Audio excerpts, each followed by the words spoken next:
Hello, everybody. Um, just a fair warning. The upcoming story does contain a fair amount of special interaction between a pair of male characters and a pair of female characters. So, if either scenario makes you uncomfortable, or if there's parents or small children around who would prefer not to hear this, I would advise you not listen to this around them. At least, if they can hear it.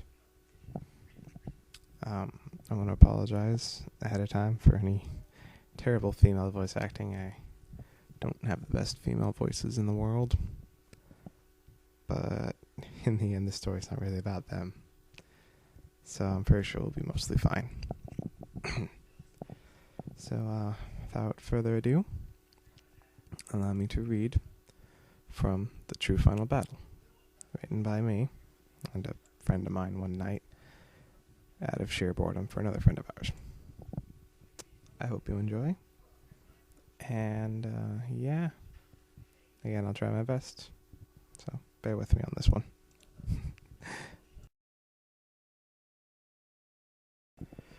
The True Final Battle, written by Sir Jacobo, Esquire, and Sir Edgemus the Great, Esquire. Leaving out who it's for. Cloud and his team looked at each other with utter relief. They couldn't believe that they had just defeated their worst opponent, the mighty Sephiroth. After most of the party had left, Cloud felt something. Tifa turned to face Cloud. "What happened?" she asked. Cloud wasn't sure at first, but after another flash of dread, Cloud knew full well what he had detected. Sephiroth's presence. He could hear the laughter of his greatest foe echoing inside of his head. Tifa called out to him, "Cloud! Cloud!" Tifa's calls rang out, her voice heavy with concern for her battle partner. Cloud collapsed, and soon after, felt as though he was being swept away from his body and his friend, Tifa, with feeling as though he was falling down a never-ending abyss. Cloud opened his eyes and saw himself descending towards the waiting figure of Sephiroth, calmly standing with his luscious silver hair waving in the flow of the life stream, his long blade unsheathed. Cloud landed in front of his enemy and drew his own thick buster sword. Cloud and Sephiroth stared into each other's eyes, each waiting for the other to make the first move. As Cloud charged his energy for the final attack, Sephiroth spoke to him. "Wait, Cloud," he said. "We shouldn't soil our honor any further. Instead, I wish for us to deal with their situation in a different way." He sheathed his Messamune.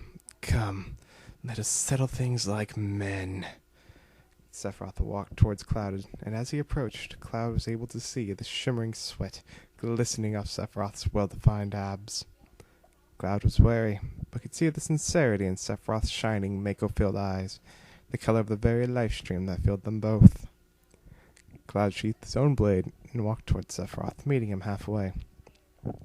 "Thank you for seeing things my way," Sephiroth told Cloud, the two now face to face.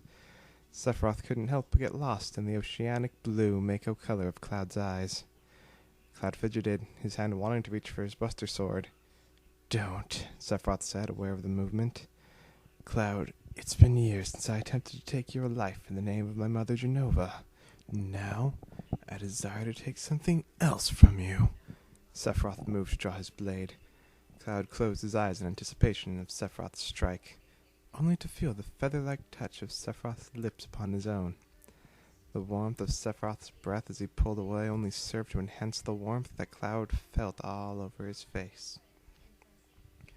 Cloud slowly opened his eyes and watched Sephiroth do the same. Cloud took a few steps back, shocked at what the man in front of him had done. However, as much as his head told him to run, the rest of Cloud's body was intrigued and wanted to see what else Sephiroth had planned. Sephiroth smiled a small yet sharping smile. "Perfect," he thought. "Cloud is reacting just as I hoped he would." "Now, my old comrade," Sephiroth seductively said to the still shocked Cloud as he reached for Cloud's hand, "how about you demonstrate exactly what you've learned since we last met?" Cloud felt the straps of his shirt being unlatched by Sephiroth's free hand. Cloud then subconsciously used his own free hand to slowly undo the belt around his waist. "A good start," Sephiroth told Cloud, but you're much too slow.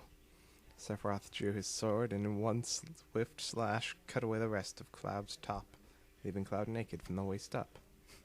Don't be too impatient, Cloud said. A slight smirk began to appear on his face. Cloud proceeded to unlatch the button on his trousers, let them drop around his ankles. Seeing the look of pleasant surprise on Sephiroth's face, Cloud drew his hand away from Sephiroth's, pulled out his Buster Sword, and cut away Sephiroth's tight leather pants. Excellent, Sephiroth thought to himself, not bothering to keep the joy showing on his face. Now to let the real fun begin. Meanwhile, elsewhere, Tifa ran to catch up with the rest of the party. Everyone, something's wrong with Cloud. However, only Yuffie remained, the others long gone. What is it? Yuffie asked her panicked ally. Tifa tried to calm down as she related to Yuffie all the goings-on that had occurred. Oh no, you mean to tell me that Cloud felt that Sephiroth was still alive, and that Cloud's spirit was then swept away to where Sephiroth supposedly is, and the two of them are alone somewhere? Yuffie asked, hoping to be sure of what she had just heard. Yes, Tifa confirmed. And I'm worried that something might be happening to him. I'm sure you are concerned, Yuffie told Tifa. After all, you wouldn't want any competition for Cloud's affection, would you? What are you talking about? Nothing like that is going on, Tifa explained. Yuffie could tell that Tifa was lying. It's okay, Tifa, Yuffie assured her friend. I'll make sure you're taken care of. Tifa looked at her friend for a moment. Then her expression turned to one of shock as she realized what Yuffie had proposed. Oh no, Yuffie, I'm not a lesbian. Not yet, Yuffie replied as she pounced on Tifa, her wet crotch pressing up against Tifa's. I can see you have a couple of disagreements with your last statement, Yuffie said, noticing Tifa's erect nipples. Yuffie made to suckle on Tifa's enormous breasts. You taste so sweet, Cloud exclaimed as he and Sephiroth explored each other's mouths with their tongues. As do you, Sephiroth agreed. Your flavor is akin to that of the taste of victory after a difficult struggle. Don't worry, I'll give you a difficult struggle, Cloud said with no subtle cockiness in his voice. No, don't get so cocky, Sephiroth retorted. Unless you want me to get cocky. Cloud and Sephiroth began rolling around on the floor, their sweat mixing together, creating a natural lubricant between their bodies and the floor.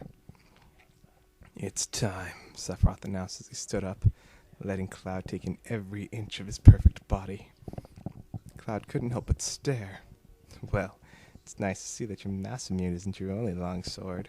And it's nice to see that your Buster Sword isn't your only thick blade. Cloud and Sephiroth smiled the type of smile that only two people who plan on becoming one could make. However, Cloud was still weakened from his earlier battle, and was therefore unable to stand opposed to his new partner. Sephi, Cloud called, aren't you going to cure me so we can both enjoy this? Sephiroth shook his head. Then Sephiroth cast a wall on himself for protection. No, Cloud. I'll take care of everything. Now why don't you roll over and let me fill that materia slot of yours? Tifa's breaths had become heavy as her once opaque white shirt had now turned clear and wet from Yuffie's saliva after Yuffie teased Tifa's nipples with her warm tongue, the cloth sticking to Tifa's memories. There, I knew you'd see things my way, Yuffie said, having already stripped off most of her own clothes, wearing only her small green G-string. Tifa, however, had only removed her boots and suspenders. Yuffie decided to take a break from Tifa's chesticles and chose instead to tear off Tifa's shirt and shorts. Now who's ready for some scissoring? Yuffie asked in a sing-song voice. Oh, please don't do this, Tifa moaned in protest. If you're moaning, it means you're enjoying it. Yuffie proceeded to place her legs between Tifa's and start to grind, her soaking wet cunt on Tifa's moist opening. I can feel you getting wetter. Tifa was unable to resist any longer. She gave into the pleasure of rubbing clits with her friend. Oh, yes, Yuffie, I love it. I love you and your wonderful cunt. The two moaned and moaned as they became wetter and wetter, their mouths seeking refuge within each other's warmth. They both began kneading their own breasts and pumping their hips as hard as Sephiroth was pumping his into Cloud's ass. Sephi! Oh, Sephi! Cloud called out, but Sephiroth was too busy to comment back. Sephiroth could feel he was nearing his end. Cloud, I feel it. I'm about to break my limit. Go ahead, fill me with your life stream, Cloud exclaimed as his own gushed onto the floor. Sephiroth plunged in several more times before, with one final shout, he poured himself into his lever. Oh my god. They both gasped, lying in a pool of sweat and fluids. Well, what did you think? Sephiroth asked his partner. I think, Cloud responded, that maybe we should do this again sometime. The end. Finally. Oh god, I'm sorry. Alright, so I did this for my buddy Ben, and I'm so sorry, Ben. I'm sorry. I feel bad for this. I do. I'm sorry, Ben. And to everyone else, I hope you enjoyed this. And my little apology at the end, I hope you enjoyed that too. Bye.